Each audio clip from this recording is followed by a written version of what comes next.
Good morning प्यारे बच्चों। आज हम करेंगे वर्कशीट नंबर 3 साइंस की। क्लास आपकी 7th है और आज डेट है 23 सितंबर और मैं हूं आपकी एजुकेटर पूर्णिमा। तो बच्चों, पिछली वर्कशीट में हमने क्या सीखा था? हमने चाल को मापना सीखा था।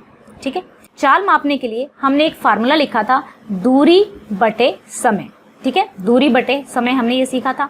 अब देखिए, जो सोनिया है, एक स्कूल पिकनिक के लिए जाते समय सोनिया ने बस द्वारा तय की गई दूरी पर ध्यान देने का फैसला किया, परंतु वह नहीं जानती थी कि इसकी गणना कैसे की जाए, यानी कि इसको कैलकुलेट किया जाए।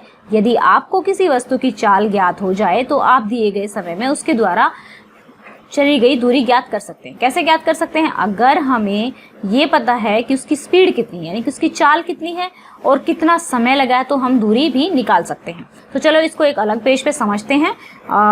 एक अलग पेज ले लेते हैं। ये हमने एक अलग पेज ले लिया है। अब देखो, हमने पहले क्या सीखा था? पिछली वर्कशीट में हमने सीखा था दूरी, ठीक है, चाल, ध्यान रखेंगे, चाल इज इक्वल टू जितनी दूरी बटे समय। पहली बात तो आप ये ध्यान रखेंगे, मान लो मैं दिल्ली जाती हूँ, ठीक है, मेरे को दिल्ली जाना है, सोनीपत से दिल्ली जाना है, तो वैसे तो 44 किलोमीटर के अप्रोक्स पड़ता है, तो हम यहाँ पे ले लेते हैं 40 किलोमीटर की दूरी है दिल्ली और सोनीपत के बीच में। और मुझे जाने में, अब ये तो मेरा क्या हो गया, ये तो दूरी हो गई, 40 किलोमीटर मेरी क्या हो गई, 40 किलोमीटर मेरी हो गई दूरी। ओके, अब मैं ले लेती हूँ समय। समय मुझे लगता है 2 घंटे का लगता है, 2 आवर्स मैंने समय ले लिया। ठीक है, 2 घंटे, या फिर आप लिख लेंगे यहाँ पे 2 घंटे लिखना चाहें तो। अब मैं क्या करती हूँ, फार्मूले में लिख देती हूँ। चाल निकालना चाहती हूँ मैं अपनी, तो पहले दूरी की जगह कितना लिखेंगे, 40 किलोमीटर, दूरी की जगह 40, और समय की जगह क्या लिखेंगे, 2।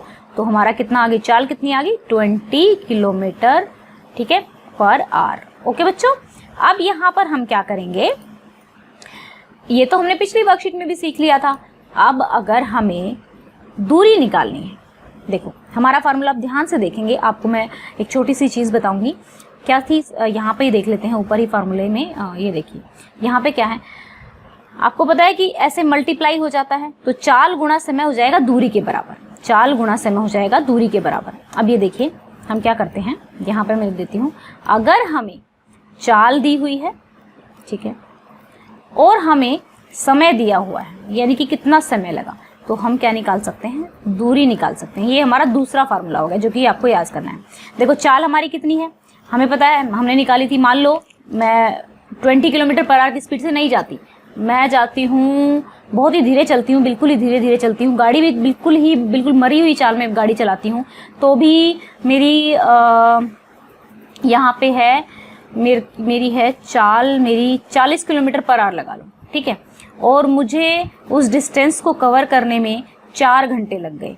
ठीक है, उस डिस्टेंस को कवर करने में मुझे 4 घंटे लग जाते हैं। ठीक है, इस चाल से मैं चलती हूँ और 4 घंटे मेरे को उसको वहाँ पर पहुँचने में लगते हैं, तो मेरा डिस्टेंस कितना हो जाएगा, दूरी हो जाएगी मेरी 160 किलोमीटर। ठीक है, ये मैंने दूरी निकाल ली। ठीक है, अब ये भी हमारा हो गया। अब आप तीसरा फार्मूला देखेंगे। देखिए तीसरे फार्मूले में क्या करेंगे, आप भी यह ज्ञात कर सकते हैं कि दी गई चाल से चलने वाली कोई वस्तु किसी दूरी को कितने समय में तय करेगी। अभी तक तो हमने क्या निकाला, दूरी इज इक्वल टू चाल इंटू समय निकाल लिया। अब हम समय निकालेंगे, यानी कि अगर आप लोग कंफ्यूज हो रहे हैं तो मुझे बताएंगे। देखो, अगर हमें दूरी भी दी हुई है, ठीक है, दूरी है 40, ओके, और आपको चाल भी दी हुई है। चाल है मेरी मेरी चाल है 20, ठीक है, दूरी मेरी 160 ले लेते हैं, नहीं तो आप कंफ्यूज हो जाओगे ऊपर वाले क्वेश्चन की तरह। दूरी मेरी 160 ले लेते हैं और चाल ले लेते हैं 20 किलोमीटर पर आवर, राइट। अब मेरे को निकालना है समय। समय निकालने के लिए आप क्या करेंगे, दूरी बटे चाल। ठीक है, दूरी मेरी कितनी है 160 और मेरी चाल कितनी है 20, तो ये कट जाएगा मेरी 8। तो मुझे कितना समय लगा, मुझे लगा 8 आवर्स, यानी कि मुझे 8 घंटे लगे 160 किलोमीटर की दूरी को कवर करने के लिए। अब देखो एक और चीज़ आपको समझाती हूँ। मान लो मैं अपनी स्पीड बढ़ा देती, ठीक है, मैं एरोप्लेन से जाती, 160 किलोमीटर की दूरी तय करनी है, बट मान लेते हैं कि मैं एरोप्लेन से जा रही हूँ, तो स्पीड कितनी हो जाएगी? मैं यहाँ पर मैं कर लेती हूँ, मैं 40 किलोमीटर 1 घंटे में कवर कर देती हूँ, ठीक है। अगर मैं 40 किलोमीटर 1 घंटे में कवर कर देती हूँ तो मेरी क्या हो गई, यहाँ पे मेरी चाल कितनी हो जाएगी, तो मेरे को कम समय लगेगा। ज़्यादा स्पीड से चलोगे तो आपको समय कम लगेगा ना। तो 160 और मेरी स्पीड कितनी थी, 40 थी, तो आपने वही चीज़ कितने घंटे में कवर कर ली, 4 घंटे में कवर कर ली, ठीक है बच्चों।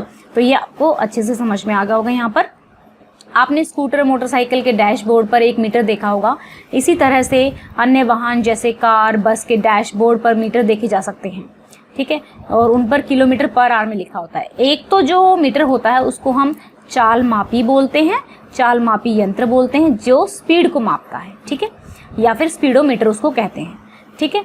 उसमें जो गति मापी जाती है वो किलोमीटर पर आवर में मापी जाती है। अच्छा बच्चों, यहाँ पर देखो पथ मापी, पथ मापी यानी कि जो डिस्टेंस कितना होगा, कितना दूरी वो तय करेगा, उसको बोलते हैं ओडोमीटर, ठीक है। दोनों नाम आप याद रखेंगे, ओडोमीटर भी हिंदी में भी और इंग्लिश में दोनों ही याद रखेंगे, ठीक है। तो चलिए अब अपने क्वेश्चन कर लेते हैं। एक उपकरण जो किसी गतिमान वाहन द्वारा तय की गई दूरी को मापता है उसे कहते हैं ओडोमीटर।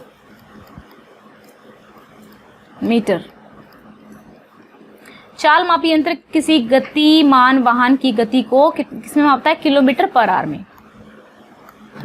अच्छा बच्चों, वाहन द्वारा तय की गई दूरी का क्या होता है, दूरी इज इक्वल टू समय, चाल गुणा समय, और समय का फार्मूला क्या होता है, दूरी बटे यहाँ पे आ जाएगा चाल, ठीक है। ये हमारे आंसर्स हो गए। आई होप आपको अच्छे से वर्कशीट समझ में आ गई होगी। अगर कोई प्रॉब्लम है या फिर कोई डाउट है, कुछ चीज़ अच्छे से नहीं समझ में आ रही है, तो आप मुझे कमेंट करके बताएंगे। और अगर आप हमारे साथ जुड़ना चाहते हैं तो चैनल को सब्सक्राइब कर सकते हैं। Thank you, have a nice day, be God bless you.